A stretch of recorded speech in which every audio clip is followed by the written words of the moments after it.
Savage. Hello, one and all. How are you, savages? It's Jeff Leach here, Papa Jeff, your best friend, your orator, your teacher, your diligent student.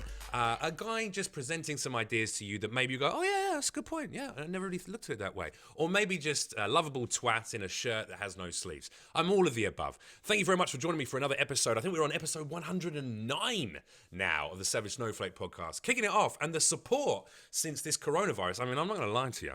A lot of people are having a bad time right now with corona, and I'm very sorry for all the myriad of deaths and illnesses and loved ones currently in a perilous situation. But for me, the patronage support has been exceptional.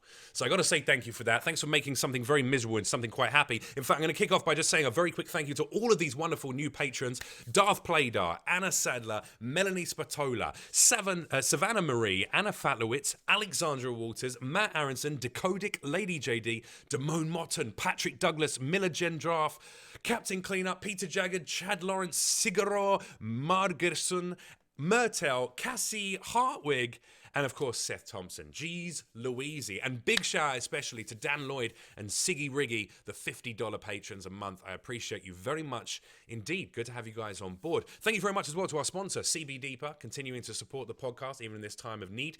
If you haven't yet tried CBD products, give them a go. Very relaxing. Will help you out with your anxiety, might make you feel good, or might just make you feel a little bit more chill in this time of, untold pressure and stress and anxiety.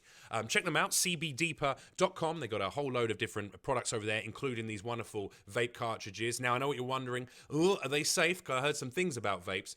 Every single one of their vape cartridges is lab tested at CannaSafe to prove there is no vitamin E, no harmful metals, no heavy metals or harmful pesticides in any of their products. And on top of that, if you use code SAVAGE at checkout, that's SAVAGE, S-A-V-A-G-E, you'll get 10% off every single order. Check them out. cbdeeper.com is the website you want to check out, and support our supporters so we get supported by them. That's how it works. Yeah, it's a lovely little round circle of loving. Now, joining me today on the podcast is a gentleman whose face you might not instantaneously recognize. He's a comedy writer, a comedian from the UK, but on top of that, he's also responsible for a face that you probably will recognize from social media. The account on Twitter called Titania McGrath, who is well, how I always saw her, which I think is what she's intended to be, a satirical parody of the wokeness of the liberal left and virtue signaling of celebrities in our modern age. He's the man behind that. Welcome. Lovely to have you here. How are you, Andrew Doyle? I'm all right, Jeff. How are you? I'm very well, man. I'm pleased to have you on because I've been enjoying. I think this it's very strange. Just in myself, I've had so much support over the coronavirus period so far. Yeah. I feel like your character, Titania, has become so much more important over the last few months to everyone's need to laugh at the lunacy that's going on in the world. Yeah, the trouble with the coronavirus epidemic is that, she can only really make comments about that at the moment. People aren't really interested in much else. So it's so I'm not tweeting as frequently at the moment, just because I don't want to overkill, Now, I should say Titania McGrath is not the only character that you, even though she is you behind the, you are behind the scenes of Titania, you're the puppet master there. You've also written for Jonathan Pye as well, who, if anyone has seen his hilarious videos outside the Houses of Parliament in the UK, picking apart our political system and damning it in a kind of brass-eye-esque fashion, I feel like all the day-to-day. He reminds me very much of Chris Morris style humor, and you've been responsible for a lot of his work as well. Yeah, I co-wrote that with Tom, who plays the character, for 3 years. So that was from, God, when did that start? That was December 2015 till January last year. Right. So 3 years on that. And then I sort of focused on Titania, because that's only been, 2 years? Something like that, or less? Yeah, something like that. Yeah, she's reasonably new as a comedy concept for you. Relatively, but I imagine it's not the sort of character that can go on indefinitely, is it? It's very much of the time. So God knows how much longer that will keep me busy. I always like moving on to other stuff, though. I mean, she could have like a full 180 roundabout change herself. She could, instead of becoming a trans man, she could maybe become a trans conservative or something of that sort. Maybe. No, I'm thinking she could go full conservative, like a trad wife, like get married, something like that. That's what I'm thinking. I don't know. You can do anything with her. I mean, we were just talking just before we started recording this. We were talking about the fact that just by association, I've sort of watched with interest, and I won't. I'm never gonna lie and say that I've dug so deep into all the interviews you've done or all the appearances on various TV shows. Yeah, glad you haven't. No, well, I don't do that for two reasons. One, because haven't got the fucking time to do that, if I'm honest. Yeah. That's one thing. I'm going to be honest, to do that for every guest. And two, also, I think I don't want to have any kind of preconceived notion about who my guests are or what their process of creation is. And I think that your character would be so... Titania certainly has been so divisive because a lot of people don't know how to laugh anymore. Yeah. That we were talking about being guilty by association just by creating a character like that. Now people go, well, what's your real motives, Andrew? What are you doing? And what do you believe? There's a lot of that, isn't there? It's good not to have preconceptions about this stuff. I think because we haven't. I think we've met before. We have met once in Edinburgh. Oh, bloody hell! Years ago. You probably won't remember. I mean, that was many years ago. It was in Brooks Bar.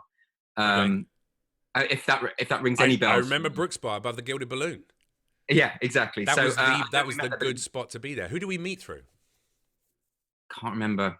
You know what Brooks Bar is like. You know, people end up there very late at night. Yeah. And it's all a bit of a haze. But I do remember meeting you one year. I think. I bet you hated me, Andrew.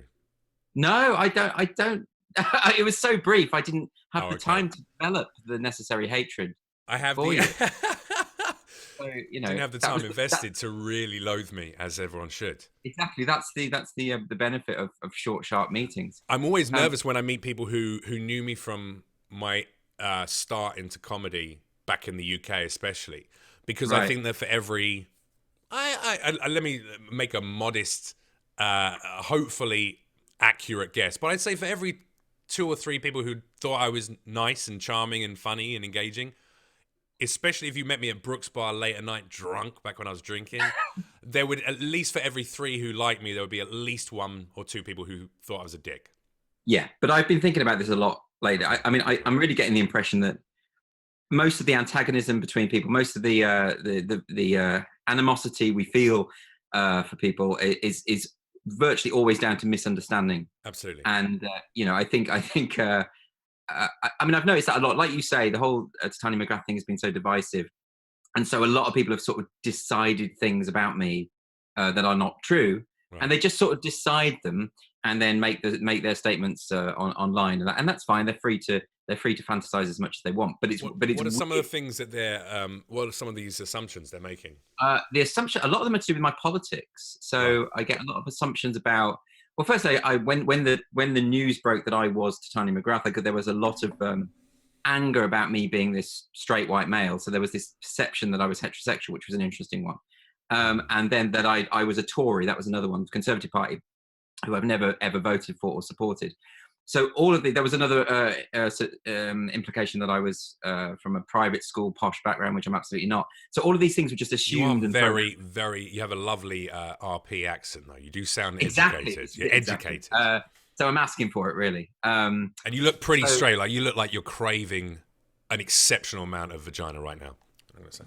Do I come across as straight acting? That's quite good. Right now, I can see in your eyes. You're talking to me, but there's something in your eyes that's going, God, I wish he had breasts. Oh, vagina craver. Okay, I didn't realize that's how I come across. That's what you give off. Yeah, my gaydar is completely off. Okay, another space. Right. But the thing about this stuff is, what it's actually done is it made me realize how my perceptions of people have been so wrong for so long. I mean, it really has. I've ended up meeting a lot of the people that I used to loathe as sort of public figures. Right. And then I've ended up meeting them and discovering that those perceptions are almost always incorrect. And almost always, I think, based out of our own insecurities. Sure, exactly. And I was doing a lot of projecting onto them, and also that assumption that if people aren't politically exactly on side, then they must have some kind of evil quality to their character, as opposed to just disagreeing. So that's something. You get it a lot in America, obviously. The assumption of a particular. I have to say, this is a problem, particularly on the left. Is the assumption that conservatives are just diabolical figures. Sure. And every single one of them is a racist and a homophobe and a misogynist. Or that they don't care about poor, but they want to give tax breaks to the rich in order to kill off the poor, that kind of, as opposed to this idea that, if you give tax breaks to the rich, there'll be a trickle down effect and actually it will benefit poor people. That would be the more generous interpretation of that. But people naturally go for the most negative characterization that they can, and there's something in human nature that does that. So I'm not surprised by it. But like you say, you get it a lot, particularly if you're seen talking to someone who's perceived to be unpopular. It's like being back at school, and then you become sort of tainted and stigmatized by the association of being next to or within spitting distance of a certain individual, or being interviewed by. You got to look at these. How the press does that now is just to drag up an old photo of one celebrity at some kind of London Fashion Week event, standing next to a celebrity who 10 years ago was loved by everyone, but now is the subject of hatred for whatever horrendous thing they've done. Right. And they'll go, look at Kim Kardashian hanging out with so and so at this too. And don't get me wrong, I'm not part of the Kim Kardashian fan club, but I look at that and I go, oh come on, the girl was at she'd go to the opening of an envelope. Like I've spoken to famous people who get famous people, as you know, are always asked for selfies with people, and I just think this is one of the reasons I'm glad I'm not in that position, because you don't know who that person you're standing next to. It could be a serial killer, it could be the Beast of Jersey or something. You don't know who, and they've got their arm around you, and I see that happening quite a lot. Like, oh, you shared a platform with. You mean I had a conversation with? That's okay. You don't sort of catch their views by osmosis or something. There you go. It's a really weird development. This is a relatively new thing, I think, as well. It is, but I agree with you that I think, and look, I think we should probably set the tone of maybe just for the listeners how we actually feel versus what is being projected onto us. Fine. For instance, this podcast is called The Savage Snowflake because since I moved to America, I was incredibly left when I first arrived here, incredibly liberal and very progressive. And I still consider myself a classic liberal and very progressive in my outlook on life. I'd like to see everyone treated equally, irrespective of race, gender, and sexuality. However, I also hate over political correctness, and I think that's one of the killers of unifying factors, when people can laugh and share stories about themselves that are funny, or about their their cultural group, and do that in such a way as to stop this segregated demonization of each other, and rather just go, oh, that is funny. Yeah, white people don't season their food very much. It's all right, I brought my own hot sauce. Or, yeah, black people, I mean, maybe we'll go to the cinema, but maybe, you got to promise me you're not going to talk throughout the whole thing. Do you know, like, now those things are gross racial stereotypes, but they come from a basis that is not, I don't think, designed to hate someone. It's right. More designed to mock. And that's, growing up in East London, that's how we did it. People took the piss out of each other. I assumed that you were coming from that sort of basic fundamental liberal value. I just made that assumption. It might be more interesting if you were a raging Nazi or something like that. But I'm not blonde enough for a start. But I think I didn't do my research there. But yeah, that has to be the baseline assumption, doesn't it? I mean, well, but this is the thing. I used to think that way, and I don't know about yourself if you've changed over the last few years. But I now consider myself a left-leaning moderate, because a few years ago, at least a year and a half, 2 years ago, I made the decision, as we spoke about before the podcast, I would appear quite regularly on a network called Compound Media, owned by Anthony Cumia, and he's been associated with very right-wing views or very conservative, and I go on there to joke and to make people laugh and to present ideas that are different to the ideas of the other people on the panel, because through that conversation is how we learn to fucking understand each other, and how we hopefully come out of it with a better understanding of each other's viewpoints, rather than just going, nah, you're a fucking right-wing piece of shit and you're a fucking liberal cuck snowflake, and that's why I'm the resident snowflake on there, and that's how this podcast, that certainly wasn't the birth of this podcast, but that's why it's called what it is, Right. No, I understand. I mean, I guess there's an added complication in that liberal means something different in the UK than it does in the US, doesn't it? Right. Okay, so that, yes. When we talk about liberal values in the UK, we're talking about things like freedom of speech, freedom of the press, individual autonomy, those kind of. Sorry. And orgies. And but that goes without saying. But more libertarian. Really?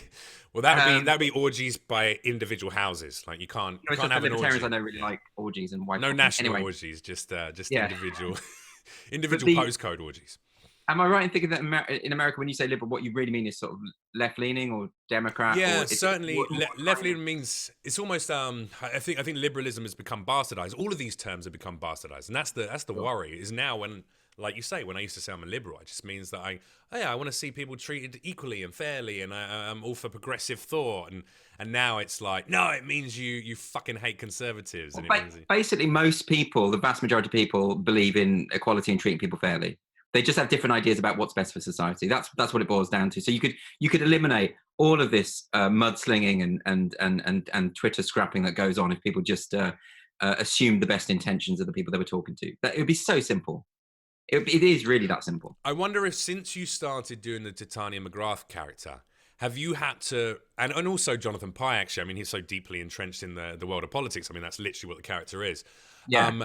Have you had to, were you always a big fan of the dialogue of politics, or did you have to bone up, for a, one of American phrase, bone up on your politics now that you were doing this and go, I need to know with some kind of Sure. depth the background to Yeah. what No. No. I'm No. making, I'm mocking and satirizing, so that if I'm No. ever picked apart in an interview, I can back up my thoughts. Like, Oh, exactly. No, the well, in fact, with Jonathan Pye, the reason I ended up writing with Tom on that is because I was so interested in politics. I already had an interest in it, and so that's one of the reasons why he wanted to write with me, because Tom wasn't so interested in politics. So actually, what you've just said more applies to him, I suppose, that he had to then read more about it and get more interested in it over the period of time that he was doing it.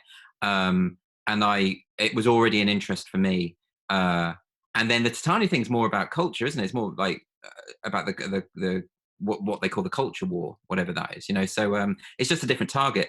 But because the left currently is so invested in the culture war from a kind of intolerant aspect, it means that Titania ends up satirizing the left more than the right, whereas Jonathan Pye was definitely mocking the right more than the left. The positive side of that is I've seen it from both sides. The people get very angry when firstly, people get really angry if your brand of comedy isn't to their taste, but they get even angrier if it's got a political slant. absolutely. So I've seen the kind of anger from the right and the left in kind of equal measure. Although I have to say, it's generally been worse from the left. I don't know what that says. No, it's dude. This is why I consider myself a left-leaning moderate now, because I become so disillusioned with what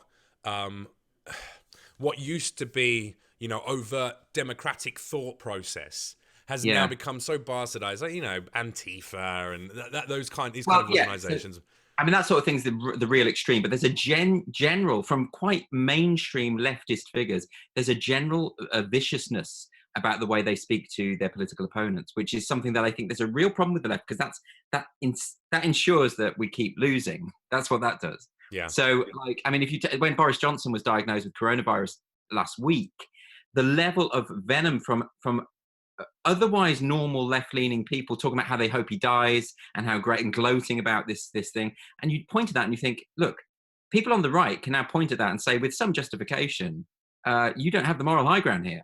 Yeah. You're not the humane people, and it wouldn't matter so much if they weren't the same people who talk about how compassionate and loving they are and put out the "Be Kind" hashtag, when actually they're the most vicious, venomous people online. So if you want to be persuasive, and if you're serious about wanting the left to at least have a credible opposition to those in power, then you need to be you need to improve your game.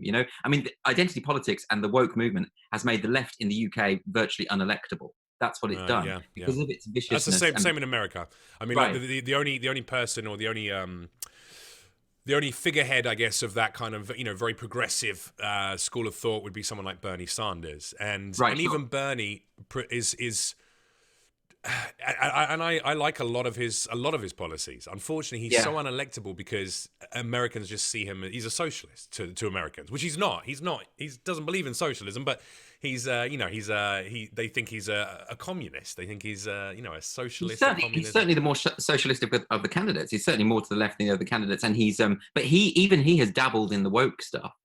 And and when Elizabeth Warren talks about how she's going to get a 9-year-old transgender child to veto her Secretary of Education, the voters look at that and think, yeah, I can't afford to feed my family. Why are you talking about that? What's going on? These kind of the mismanaged priorities that alienate voters. Now, Is is this just the political parties that are responsible for this? Do you think, or is it more well, directly due to to social media and media and news outlets pushing certain facets of what it is to be left and what it is to be right? Because it's more so interesting to watch two people warring than it is two people having a reasonably that's balanced discussion.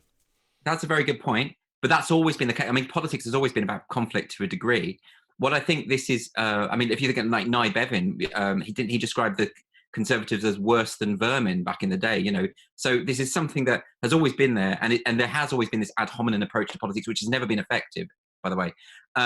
But something's happened since around 2012, 2013, and it's what it is the culture war becoming mainstream. Like, there's always a culture war going on, Sure. like in the hinterland. There's always that. It's always on the fringes. What's happened over the past sort of 7 or 8 years is the culture war has sort of been relocated, become mainstream, so that now it wins and loses elections. It's at the heart of everything, and that's why I don't want to have to be talking about all this stuff. It really bores me. But it's become so important. No, it's become so important because it's infected politics to such a degree. So the best example is the Labour Party, who, since Jeremy Corbyn decided to stand down, he will eventually, by the way, in about 2 days' time. You've had things like the Dawn Butler, an MP, talking about how you are not born with a biological sex. You've had candidates for the leadership talking about how they might consider rejoining the EU, completely undermining the democratic vote that took place. Jeremy Corbyn even started announcing his pronouns during his last election. But they did all this stuff that alienates people that no one cares about. Well, they think it's speaking to their own demographic. Well, it's sort of Oh, excuse me. Sorry. Because Labour has become so obsessed with its middle class party membership base, and it forgot about its Working class base, basically. Yeah. So there is. So that's what I mean. Is that I think it's to do with. It's more to do with the idea of the culture war seeping in. And what I'd like to see is that to be done. I'd like to see the culture war, which will always be going on in one form or another. I'd like to see it pushed back to the margins. So it's just the people on the extremes of the left and right screaming at each other on Twitter, and we can just ignore them, get back to ignoring them.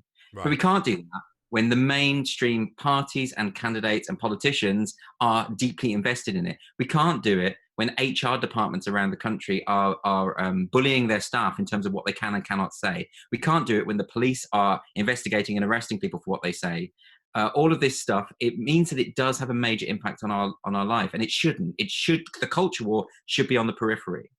How do you feel about American society and politics? Because a lot of what you seem to be talking about is look, people should have their God or not God-given right, whatever, depending on your religious beliefs, but their right to free speech and to be able to express themselves without fear of being, like you say, arrested or demonized or categorized as one thing if they just have a thought about something in the culture war.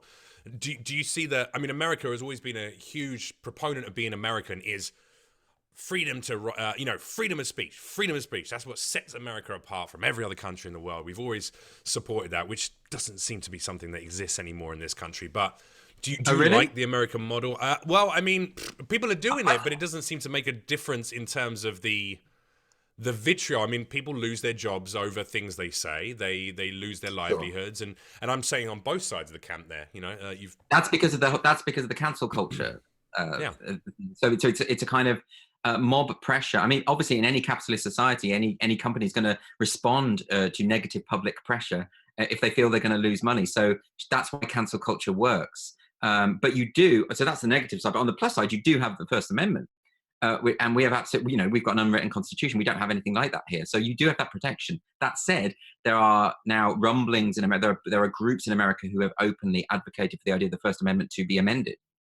So to not include what they call hate speech, which is basically defined by whoever is in power at the time. Sure. So that is a real problem. Someone mentioned to me recently about how the ACLU, they have sort of changed. They used to be diehard, will support anyone's right to say absolutely anything, and there's a sense in which the cracks are sort of appearing in that. So I think it is a worry, but I do think the American system, as far as the First Amendment, is a better system than what we've got. Because, for instance, in America, people aren't going to be arrested for jokes or indeed offensive comments they say online. In our country, that happens all the time. So, I mean, people are investigated for non-crime here. So, past 5 years, there have been 120,000 investigations by the police for non-crime hate incidents. Right. That isn't something that would happen in America. No, you're right. You're right. But there are downsides to America as well. Oh, I mean, there's plenty of those. Trust me. It's very interesting because I mean, like, poor and you haven't got health insurance, that's not good. No, absolutely, yeah, especially not right now. Yeah, I mean, I feel so out of touch with British politics. I've done barely any keeping up with it beyond beyond the Brexit votes and all of the lead up to that. Yeah. But beyond that, I don't really know what the state of the UK is in these days. Well, I reckon the coronavirus will make a big difference to things. I mean, my hope is that it'll put an end to the culture war stuff, as in because when you've got each side squabbling about identity, stuff to do with identity politics, which most people don't really care about, this kind of thing where you have an actual global crisis, it kind of refocuses things a little bit, it puts things into perspective. That would be the hope. And yet, I've seen so much stuff online now that they're really fighting back. They're really doubling down. They're talking about diversity in Donald Trump's coronavirus task force. They're talking about criticizing the health service for claiming that trans operations are non-essential, which they don't mean not important. They mean not life-threatening during a time of a pandemic, and how coronavirus operates as whiteness and all sorts of, how it's a gendered crisis. There was the Australian senator said it's a gendered crisis that disproportionately affects women, even though most of the fatalities are male. So there are people weaponizing the coronavirus for identitarian reasons. So it's still happening. Right. But I want to think that it all put an end to it. It may be where, I don't know if you've noticed this as well. Like, I've seen the viciousness level has escalated. Like, it's most of us would not dream of going online, finding someone we disagree with and saying, you're a fucking nasty, ugly fucking, it wouldn't occur to us. No. Those people on the so-called compassionate left who do that, who completely dehumanize people and yet think they're the good guys, I've noticed an escalation in their vitriol since the coronavirus started. And I wonder, it's just a theory, but I wonder. Now, are these like, are you talking about kind of celebrity figures or popular political figures? Or yes, some celebrity figures. Let's say public figures. Public figures, activists, but also the ones with the kind of, the pronouns in their bio, which is meant to signal to the world what good people they are. But 9 times out of 10, they're the most nasty online. Not all, I should emphasize that.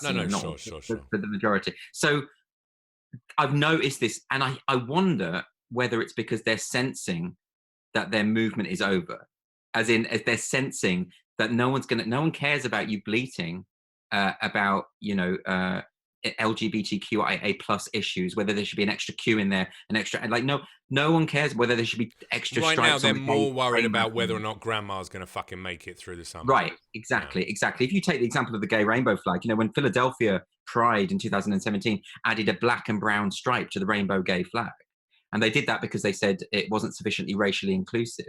As though the rainbow flag was meant to be representative, a literal representation of the skin colors that are acceptable in the gay community. Yeah. Right. So well, to be fair, there are a lot of gay people in the purple community. There are a lot of purple gay people, a lot of bright red gay people. But that's the thing about that stuff, is like 99% of us look at that and think, what a bunch of tossers. Most of us don't give a shit about that. And it's a tiny fraction. But the problem is those people who care about that stuff, they are in all those HR departments I mentioned. They're in the government. They're in the law. They're in the education. They run the university. They're in popular media. I mean, there's a huge amount of those people in entertainment. I don't know if you're aware of an American comedian. I use this guy as a reference point quite a bit. But Andrew Schultz. I don't know if you know Andrew Schultz, a stand-up comedian who. I've heard the name, but I'm not familiar with his work. No worries. He's got a couple of podcasts, the Brilliant Idiots podcast and Flagrant podcast, and he's now. He's a great example of someone who makes jokes that are certainly wouldn't be considered politically correct. He's not hateful or demonizing of any particular group. His fan base is full of people of all different types. Sexuality, racially, culturally, gender divide. There's men, there's women, there's gay, there's straight, there's black, there's white. There's everyone in his audience.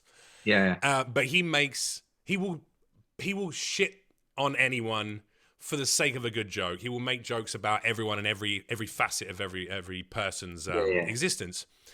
He had quite a big success as a stand-up live, Was on a couple of failed pilots, for TV shows. Was on a show called Guy Code on MTV that was successful. That's what got him a fan base. And then he made a special, shot it, I'm assuming with money he made from his various failed pilots, and then tried to sell it everywhere. No one wanted it. They were like, this does not match. Effectively, they just went, look, this is not fucking PC, woke, progressive, liberal left, or enough for any of our networks. That's why it matters, isn't it? Well, exactly. Absolutely. And outside of that, this man is not a hateful, right-wing, abhorrent racist. He's anything but that. But because his jokes make fun of sexuality or of racial differences or of cultural differences or of gender stereotypes, not in a hateful, demeaning, nasty, I fucking hate you black people or I hate you women kind of way, but more in like, I mean, listen, women whinge about this shit and like, yeah, I get it. Guys are fucking dicks and stuff. Some of you are bitches. Like just, I'm obviously diluting very much the premise of any of his jokes. Although what you did just there was pretty funny. But you know what I mean? It's just that idea of just going, hey, look, and vice versa. And dicks sometimes, guys. Jokes, in other words. Guys, jokes. Like, hey, dudes, you got to wash your dick. It smells. Like, we know this about men. Like, so because of that, they didn't want to put it on any network. So he released it in segments on YouTube, and he got millions of views. And then he has built an entire network now off the back of that.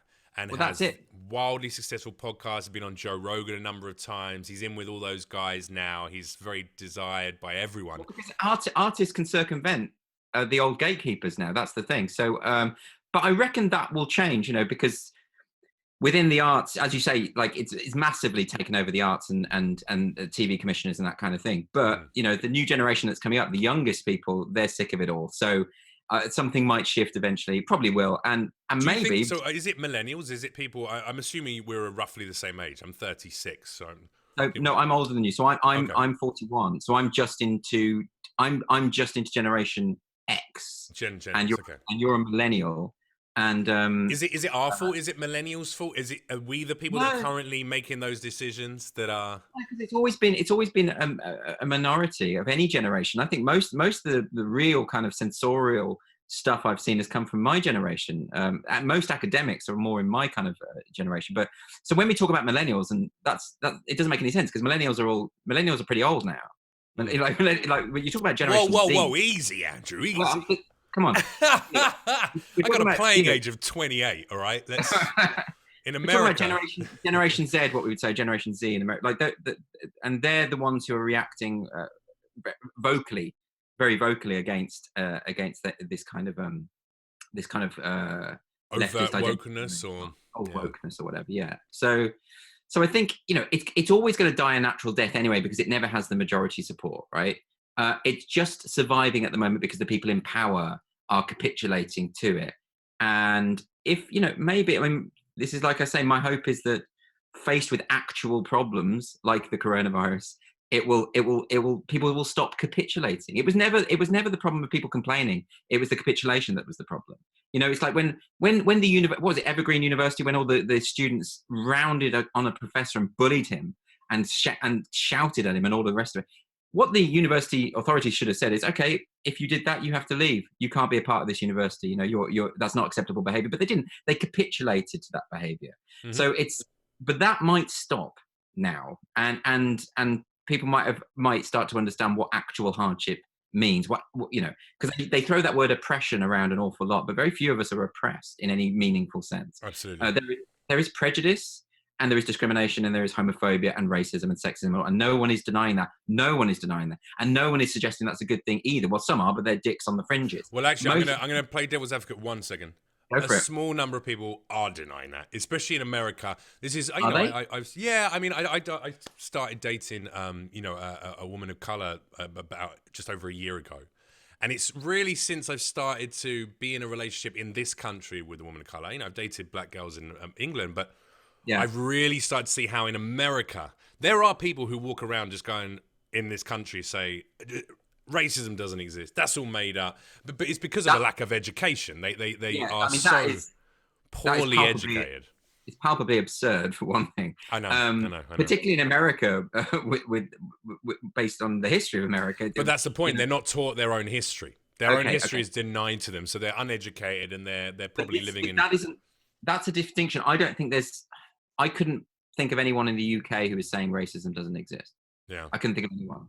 No one that you would take seriously. Sure. Like Sure. Sure. Sure. the neo Nazis in their basement are, I mean, actually, normally even they don't say racism doesn't exist. They proudly declare themselves to be racist. So I mean, Yeah. Yeah. Yeah. I don't think that's so much of a problem here. But what I would say is that in trying to detect racism where it doesn't exist in order to advance an agenda, Right. that in itself creates a more racist society. So that's why things such as unconscious bias and the idea that if you're studied in critical race theory, you can detect the power structures that shape and dominate society. All of that sort of stuff is bound to generate resentment and divide us all up and segregate us further. So that stuff is bad.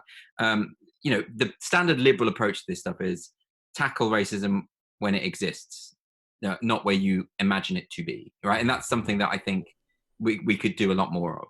Yeah. Has the current state of overt wokeness and this capitulation that you reference quite a few times? Yeah. Has this affected your work, your business? Because, like you say, as soon as people found out Titania McGrath was a white man, and I like how they already decided your sexuality for you, and yeah, but they don't use that anymore. They just straight white male, and then they discover I'm not straight. White male, and they pretend they never said it. Because it doesn't fit into the narrative they wanted to play. Surely now you join the ranks of someone like Milo Yiannopoulos, right? Because now you're not straight, but you're still white and you're still male and you're still desperately privileged. And I mean, what does that? I've never seen myself as. I mean, I just say what I think about stuff, and that's it. And I think people will put their own spin on it. I'm just saying that's what happens. I got asked to do Milo's show recently, and I actually turned it down because that's one association that I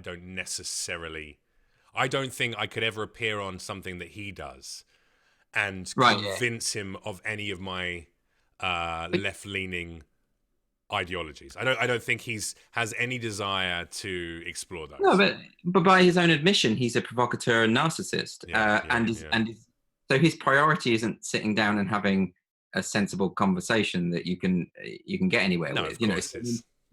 You choose who you talk to. I mean, there's nothing wrong with that. I mean, I would happily talk to anyone who I think would be interesting to talk to.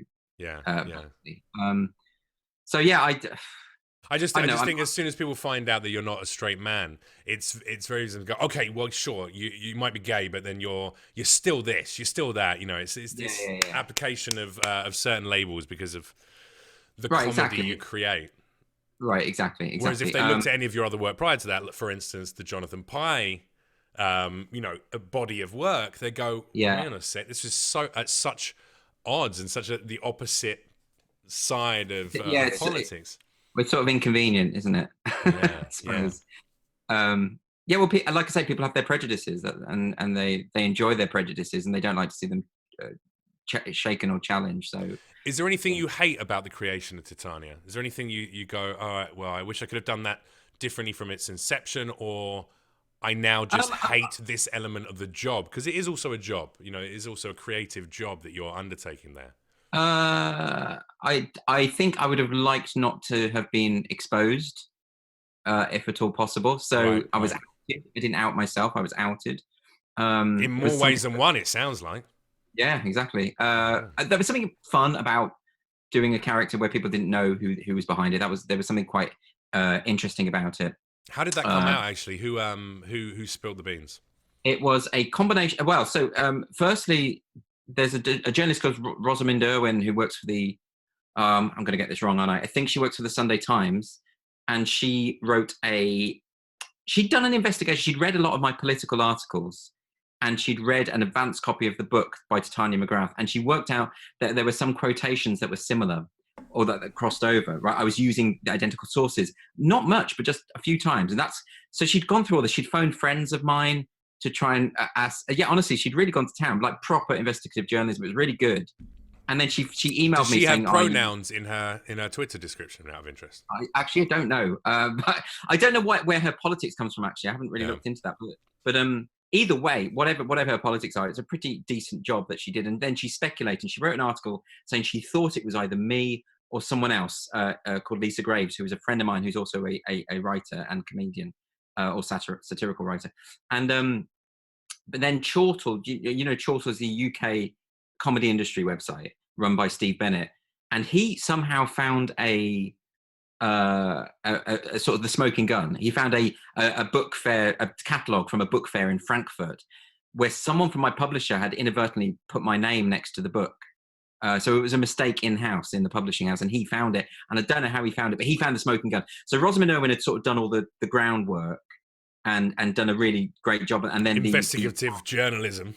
Yeah, and then Chortle had found the absolute incontrovertible evidence, and by that point, fucking Chortle, man, honestly. So I admitted it at that point because the book was coming out that week, so the whole thing looked really orchestrated. It looked like I completely planned this because suddenly there was a lot. Suddenly the story was that it was me who was her, and then there were lots of TV appearances and radio appearances and all that sort of stuff. So it looked like I deliberately engineered this in this way. I am not that smart to do that. I'm not that publicity savvy. It just happened like that, which was great. I'm not sure if I believe that.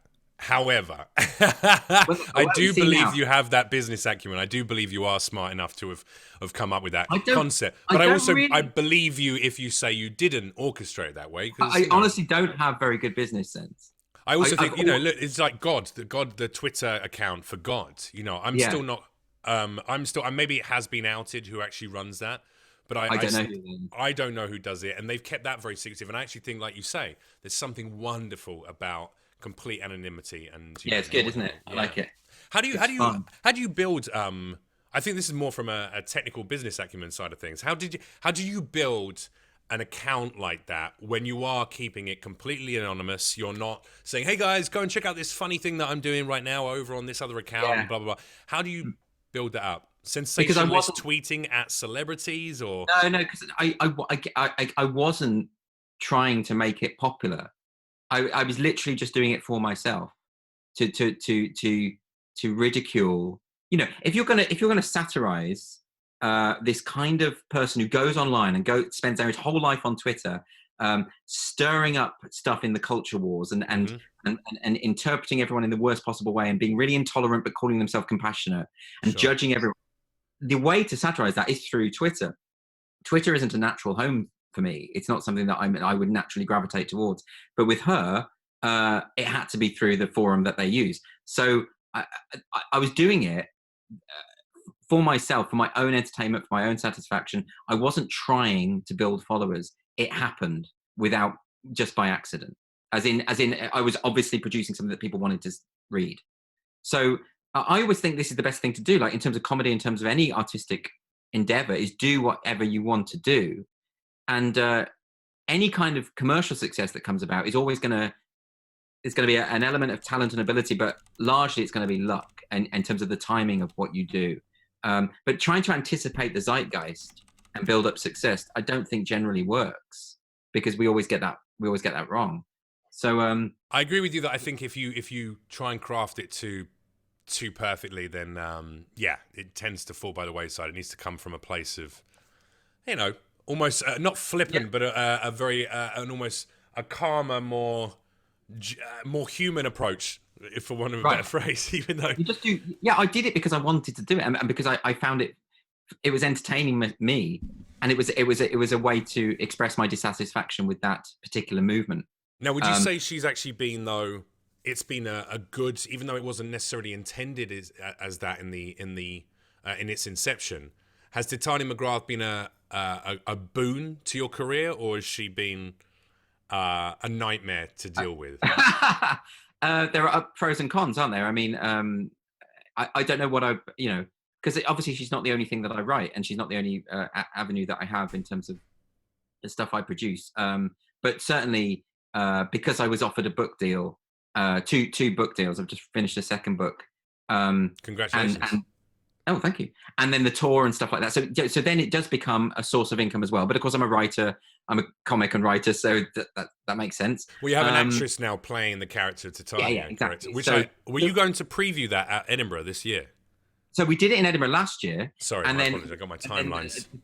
the tour was meant to start next month, so that's not going to happen now. There So you we're go. actually postponing it probably till next year, to be honest. Wow. Till everything's calmed down, which means I'll almost certainly just write a new show.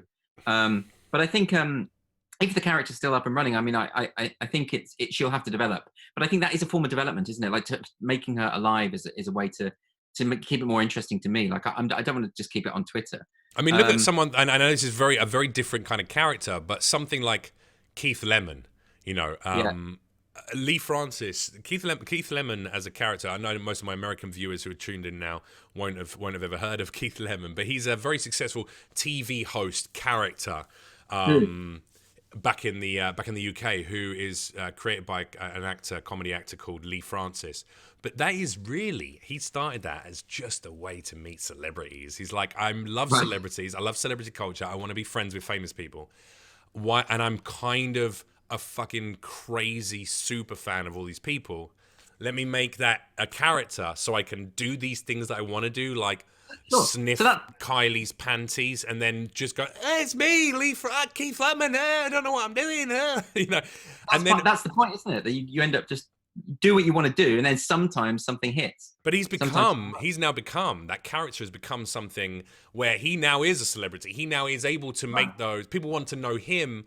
And I wonder if in a very different way, because his is obviously very light, fluffy pop entertainment, whereas even though yours is intended as to be light and to be ridiculed and it's mocking the overt woke culture, virtue signaling, etc., she could almost become an orator for that movement, almost realizing some things about herself. There could be a really interesting story. We'll see what happens. I mean, I'm looking into developing her further for something else, either radio, TV, film, a feature film, dude. That would be interesting, wouldn't it? I mean, something like that might be quite good. I'm sure the actress you selected for the show is incredible. So she could do. You could almost go a little what's it called, Sacha Baron Cohen, maybe even take the character almost like as a Borat character, but take her over to the US, or I can see a wonderful. It's been mooted. That idea's been mooted, so there's all sorts of ways that you can do it. So I think overall there's loads of positives that come from having a character that resonates with people and enables you. You know what it's like. Our work is freelance. We create stuff, and some stuff makes us money and a lot of it doesn't. I mean, a lot of the stuff I write doesn't make me any money at all. So but this helps to support the other stuff financially, so it's all good. So there's a lot of pros. The downside is the cons are, because of what I'm satirizing, and because I do write about politics and culture generally, it means that I've found myself in the midst of this kind of culture war that I don't really want to be a part of. But so there's that. That's the sort of downside of it. Is there a lot of vitriol? Do you get sent nasty messages regularly? Or do you get any kind of threats or anything of that nature? Yes, I do. And that is sort of part of the deal, isn't it? I suppose if you put yourself out there and people perceive what I'm saying is to be contentious, I don't think it is, but people obviously perceive that it is. So they're going to react badly like that. And again, but I'm still making the choice to do it. So, what are you going to do? I mean, keep making jokes, hopefully. Right, exactly. I mean, Twitter sort of becomes unmanageable after a certain point. When you've got a certain number of followers, it becomes unmanageable unless you start ignoring, mute and block all the people who are going to send you vitriol, because it's just not going to get anywhere. But and I'm not interested in that. Like, I care very deeply about politics and about cultural issues, and I want to talk to people who have different ideas about the world. But I'm not going to sit there and talk to you if you're just screaming insults at me, because that's what children do. It's what teenagers do when they're having a tantrum. So what's the point? That's why when you see these videos like that one you mentioned of students on campus just screaming at people or going and kicking down, like, don't get me wrong, I don't necessarily want to see a Trump 2020 rally march, or I don't want to see a guy standing on a street corner telling me that that God is the only savior, and if you're a homosexual or if you're an artist, you're going to hell, whatever the fuck it might be. I don't want to see those people, but I also can make the decision just to go, those opinions are fucking crazy, and I'm going to Right. choose to just ignore it and move on with my day and keep Right. We putting don't. good opinions into the world. Yeah, wouldn't it? It'd be great if we lived in a world where there weren't people standing on street corners shouting about how all homosexuals are evil. But they should be allowed to if they want, and I can move on and ignore that, and that's fine. Although when I was a kid, I used to find them fascinating. I used to sort of hang around and listen to what they had to say. I always knew it was ridiculous, but I found them very entertaining. Was it harder coming out as a gay man or coming out as Titania McGrath? Uh, well, it's so. I don't think it's comparable, is it? I mean, probably not, but it's still a fun question. I Right. I Well, wonder what's had more of an overt impact on your life. I mean, Really? look, it's the thing is also my generation. It's sort of Generation X, like, you know, there were no out gay people at school when I was at school anywhere in the country. They just that just didn't happen. And we live in a culture now where young people are very open about being gay if they're gay, and so it's a totally different world in that school. But I remember when I was sort of early 20s, and I would tell people about how it's a no-brainer to me that we should have gay marriage. I never found anyone who thought that was people laughed at that. People thought that was ridiculous, but now you're seen as an utter reactionary monster if you don't think that. It's a very quick change. Everything's changed really, really quickly. And also coming from a Catholic background and not being very happy about being gay and trying to resist it for a long time, I would say that that's a more important, because I don't identify through sexuality. I don't understand why you would. I consider it like being right-handed or being 5'10" or being blue-eyed or something. Just being gay. It's like just something, an aspect of my character that I can't change, but I don't identify as it. It's not important to me as an identity. Right. It's just something I have no control over, and it is incidental and boring even. But coming from the time when I grew up, it was a big deal. People were routinely being attacked, and so it was a totally different culture. So yeah, that's more impactful than, oh yeah, I wrote this fake Twitter account. I think that's more important. What about your family and friends? Are they worried for you for creating this character? Do they? Because I always wonder when someone creates something that causes such a divisive response in Yeah, an audience. just because friends and family of mine see the weirdly psychotic responses that she elicits every now and then. But what you've got to remember is those people are, firstly, they'd never say it to my face on the whole. They're hiding behind their keyboard. And secondly, Normally, their picture is an anime. It's normally an anime picture. yeah, it's normally an anime profile. thing. Yeah. But also, they're such a small minority of people. They're not representative of the population. Most people are decent. Most people are just nice, to be honest. The vast majority of people are just nice, boring, bland people, and that's great. Let's be honest about that. Like the people who scream at each other online, and it amplifies it, doesn't it? Like you go on, if you're on Twitter for a couple of days and you look at the if I took the vitriol I get literally, I would assume that we live in a world that is populated by utter sociopaths and monsters, but we don't. They're there, but they're on the fringes. It's just now they've got direct access to you, whereas before I they wonder just whether social media is creating that. Whether it's creating more social yeah. space. I mean, look, we got a question here from one of the chat is saying, Jordan is saying, would there be room, do you think, for a no holds barred social media platform to emerge? No terms of service. Is that even possible in today's society? And if so, how long would it take for ISIS or the KKK to start recruiting on it? Is there a place to put all the crazy in one social media platform, or would that immediately get shut down by some kind of government agency? But the problem is, I mean, if you're talking about criminal material like ISIS videos and paedophilia and stuff like that, you don't want that on the internet. I guess we're talking overt free speech, a platform where your overtly left wing Antifa member can go, you know what, fucking conservatives are a bunch of this. Yes. Put all the hate speech in one platform, and then we can kind of go, great, that's for that. The speech is different. Speech is different. I couldn't possibly sanction criminal acts going online. I think speech, people should be able to say exactly what they want. But the trouble is, in the ideal world, like say Twitter wouldn't have such stringent terms of service. It would say, that's the point of the block button, is that people should be able to say whatever they want, and if you don't like it, just block them, and that's it, and that's fine. And they've still got their freedom of speech. They're still saying what they want to say. And but you never have to hear or see it. Well, people make this mistake all the time. If you block someone on Twitter, you're not damaging their freedom of speech. I mean, that's like saying that I'm depriving Dan Brown of his freedom of speech by not reading his novels. Yeah. You know, you're free to go off. Part of freedom of speech is the freedom not to have to listen to what idiots have to say. Well, it's So interesting you say that, because actually Dan Brown has written a question. Why doesn't Andrew read any of my novels? He asks. actually, I have read Angels and Demons and I have read the Da Vinci Code. So back off, bitch. You know what I'm saying? Like, I've done that. Cool. I've done it, and I didn't like them. Sorry. He says sorry in the chat. Right? Yeah, but I didn't like them. And that's why I'm not going to carry on. He said he saw your Yelp review. How fucking dare you?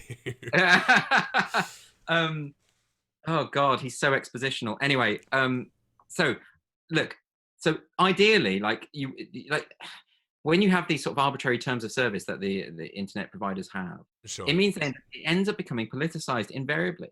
You know, I mean, as you know, in Silicon Valley, it's dominated by people who have this woke mindset. This is another reason why it's so important. You know, they hire thousands of people to monitor content, and those people have a particular political agenda. They don't even get the job if they don't share that political worldview. There are questions they ask to ensure that you have that political agenda. So invariably, it's going to impact on conservatives more than people on the left, and it does. And we know the evidence is in on that. Yeah. The whole shadow banning thing disproportionately affected people on the right. So what you need to do, get rid of all of that. I got hit with the shadow ban as well. Right, there we go. I mean, even though I'm fucking liberal left, like what the fuck was that about? How dare you? Don't you know what camp I'm part of? They don't know what left and right really means anymore. So there you go. That's what you need. You need, you know, the block button guarantees free speech, right? Because you should be able to have a platform where anyone can say anything they want and people are not obliged to listen. That's how it should work. And so I think that should happen. If, like, what your questioner was talking about was something like Gab. The idea of Gab was to set up a site where anyone could say absolutely anything they wanted. But then the mainstream media sort of made this idea, sort of colluded to create the impression that Gab was this neo-Nazi site, because the dodgy characters did migrate over there. Sure. But that also put people, like normal people, off going over there as well.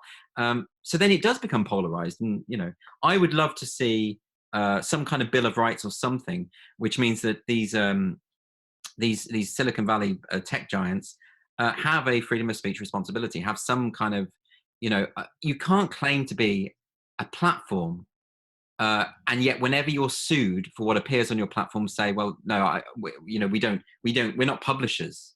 That's always their defense. We're not publishers. But if you are curating the material as they do, you are a publisher. Yeah. So you can't have it both ways. So I think there's That's a very good point. Yeah, either you allow people to say what they like, and then you can say, well, listen, we absolutely have no editing power over people's thoughts or feelings or statements. Yeah, that's a very good point. So that would be my point. I'd like to see, I'd like to see them embrace freedom of speech properly. Trust that people aren't these sort of drones that just get influenced by fake news and Russian bots and things like that. And trust people to curate their own platforms and decide who and what they want to talk and listen to and talk about. Yeah. Got another quick question here, asking what the thoughts on Paul Singer, who's a billionaire Republican, trying to or buying massive amounts of Twitter stock and attempting to oust Jack Dorsey. I haven't heard of this, so I don't know. No, did I? I didn't know about it until just now. But can shifts in ownership in platforms change social media?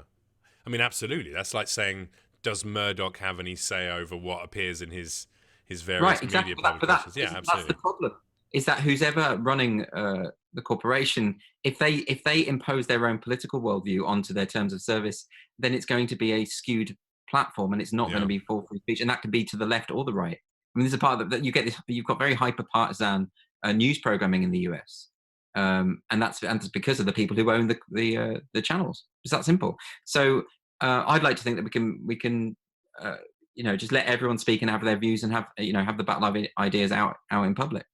What non-political comedic exploits would you like to explore yourself? Because obviously I'm sure you're writing other things than Titania and Jonathan Pye, and we've already sort of covered that anyway. So what areas of the world of humanity interest you beyond politics and the culture? Well, I mean, a lot of the stand-up I've done isn't political. I mean, over the last few shows I've done have been political in basis because we've had things like Brexit. So I wrote 2 shows about Brexit, or at least based around that. And I've written a lot about Trump and the Conservatives. because they've been in power, so it's good to have a go at those who are in power. But then I've got sections of my stand-up that are about family, although not really. My family, it's sort of like a fictionalized family that I've kind of created, or about like, just things that I've done or experiences that I've had, and those generally are not political. So there's plenty of stuff I do that's not politics based. The musicals I write aren't generally political. So the plays I write, the plays I've written for Radio 4 haven't been at all political or even comedic.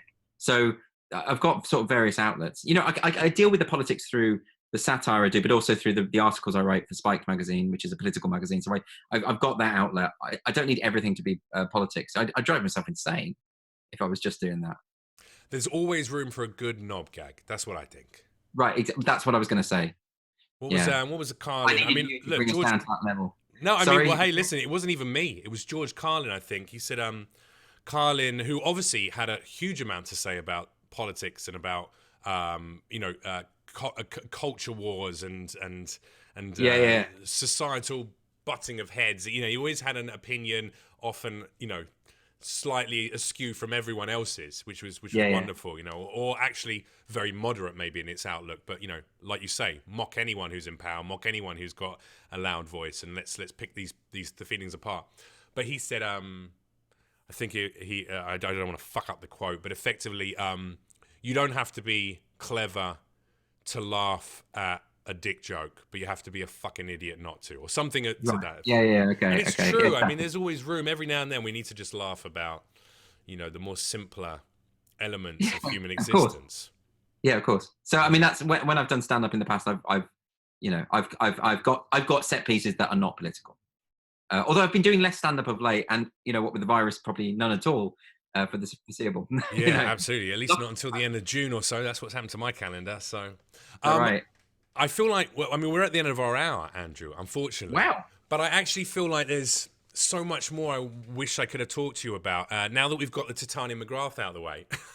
I know.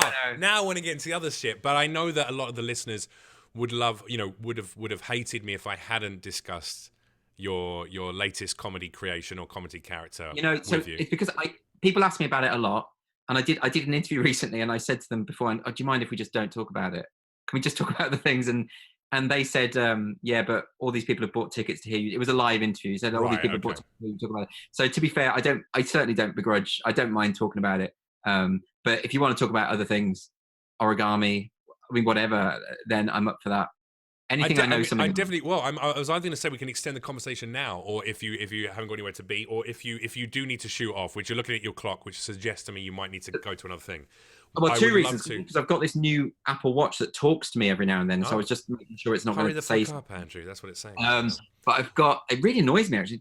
And then the only thing I was going to do is I was going to Skype my mother, she's in Northern Ireland, and I was going to Skype her. I mean, you should definitely do that. What I was going to suggest is why don't we arrange at some point in the maybe in a couple of months' time, in a few weeks. I'd love to get you on again, and we will talk everything except politics and culture wars. So just knob gags. Knob gags. It'll be an hour of knob gags. Okay. With Andrew and Jeff. That's what we're going to call the episode. An hour of knob gags with Andrew and Jeff. No, I'd love to know a little bit more about about the process of your creative process. I'd like to know a little bit more about what shapes you as a man as well, and delve into that a little bit more, because I think that'd be very interesting to the listeners. You can I might ask you questions as well. Can I pin you down on something? You're more than welcome to. Yeah, I feel like I've lived my existence, at least for the last 2 years, as an incredibly open book, right? Which sometimes has been to my benefit and my career's benefit, and sometimes it's been to its detriment. You raise a really important point, because I felt this as well, because around sort of 6-7 years ago, I just decided I'm just going to be honest about what I think, right? And that's this knowing that could cause problems. Mm-hmm. But I've never been more commonly accused of dishonesty ever since I've just completely been open about what I think. It's so weird. Yeah, it's almost even in friendships and relationships, exactly. Personal friendships and relationships, people go like, "Wow, you're very direct and very honest, and I know exactly what you're feeling, but do you know what it is? Do you have to do that?" I think there's a weird kind of narcissism that goes on. When people accuse you of dishonesty, what they're really saying is they cannot conceive the possibility that someone would disagree with them. and therefore the only explanation for that must be dishonesty. It's actually a manifestation of egoism and narcissism. It's also a kickback, I think, from what social media is, which is very much people presenting often very big concepts that everyone can get behind because they know they will, especially celebrities on those platforms. And then everyone going, yeah, man, yeah, absolutely. Everyone just agrees. It's this whole thing that everyone's always fucking happy on Instagram. Guaranteed at this point, precise moment in time, with this fucking virus, with everyone quarantined with their loved ones, with people wanting to bury their children in the back garden right now because they're driving them fucking insane. I guarantee everyone is not feeling positive or upbeat or lovely. Oh, hey, you know when the lockdown in China was stopped, the day after they had a record number of people filing for divorce. You know, people are driving each other nuts. Yeah, people are. You know, we're not used to being confined with our loved ones. Oh, this is the make or break for most relationships, and not just the romantic ones as well. Work relationships, familial relationships. Strangely, I think 36 years of existing couldn't rebuild the relationship between my father and I reasonably strongly, and yet Corona is the only thing that seems to be healing it. We've FaceTimed every 2 days. Every 2 days I've been FaceTiming my dad. Ridiculous. He's been calling me. What? That's the other nice thing is that actually people, friends and family and things, like I've found people getting in touch with me who haven't spoken to me for years, and I think largely out of boredom because they've got very little else to do. But there's quite a positive thing about that everyone is sort of connecting, and you know, absolutely. Well, that's a way to put a positive spin on it. On an otherwise look at that. Situation. Look, we wrapped it up in such a lovely, positive way. Ladies and gentlemen, thank you so much for joining me, Andrew Doyle. A very, very talented and clearly very eloquent as well, gentleman. Follow both his accounts. So go to @AndrewDoyle_com. That's on Twitter. Andrew Doyle, DOYLE_com is his personal account. So make sure you follow that one. And then also check out Titania McGrath, which is @Titania, as it sounds, TITANIA, McGrath, MCGRATH. Make sure you check out both of those accounts. Give him a follow.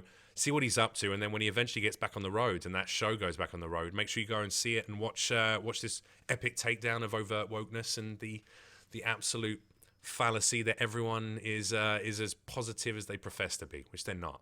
Miserable bastards. Go cheer yourselves up, ladies and gentlemen. Andrew, thanks for joining us, man. Is there anything else you would like to plug as well? Obviously, the books. I'd love to know more about tell me about the books. People can purchase one of them right now. You can purchase. Titania wrote a book called "Woke: A Guide to Social Justice," which you can buy. I've got it here somewhere, I think. Available on Amazon, I believe, right? That's a biography of Pete Burns. But you can buy that as well. It's basically the same book. Basically the same book. I really like Pete Burns. Woke: A Guide to Social Justice is you can buy that. And then the new one is a children's book. She's written a book for kids called "My First Little Book of Intersectional Activism," which should come out. I think it's aiming to come out around June. Okay. So you can't get that yet. There we go. All right. So buy the first one. Check out for the second one. And Andrew Doyle, thank you so much for joining me. Thank you. See you next time, brother.